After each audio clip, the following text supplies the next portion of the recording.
The leader of the group had the taser, a snub-nosed stun gun that looked like a miniature super soaker.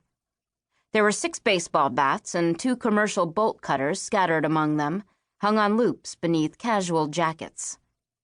A 17-year-old boy, muscled up from whitewater kayaking, had the 10-pound sledgehammer. They all carried ski masks and heavy work gloves. 12 young people altogether, male and female in equal numbers, most still in their teens.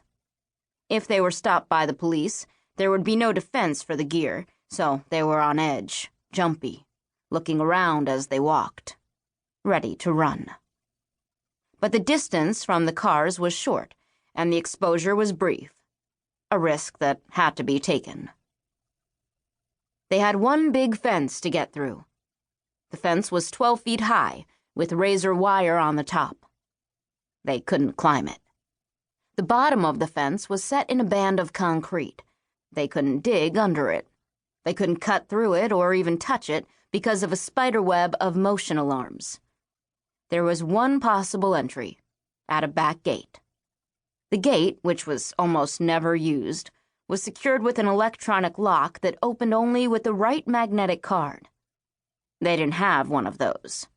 They did have a deck of obsolete cards kept by the son of a former researcher. The boy was a computer hacker who'd studied the cards for years and claimed to have found the algorithm by which the codes were updated.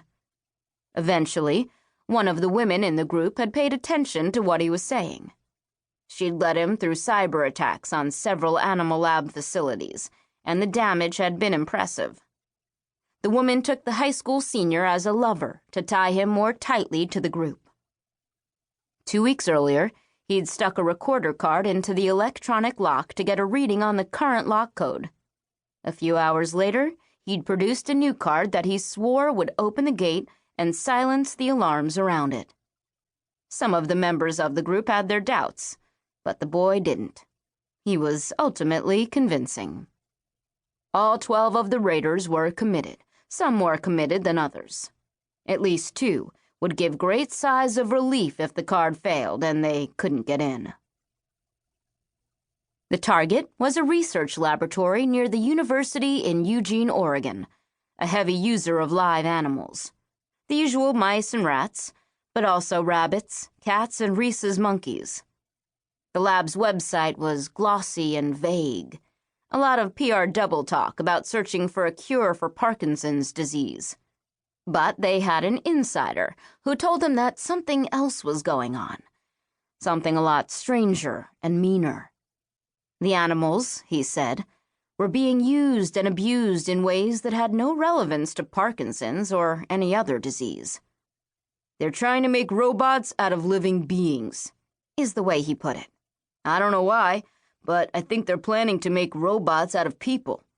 They've killed hundreds of those monkeys, and they're killing more all the time." The raiders were ready to believe. They'd all been involved in tree sitting and tree spiking, and then more extreme environmental sabotage actions.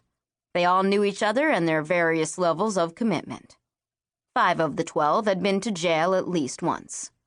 The others had been luckier, or faster.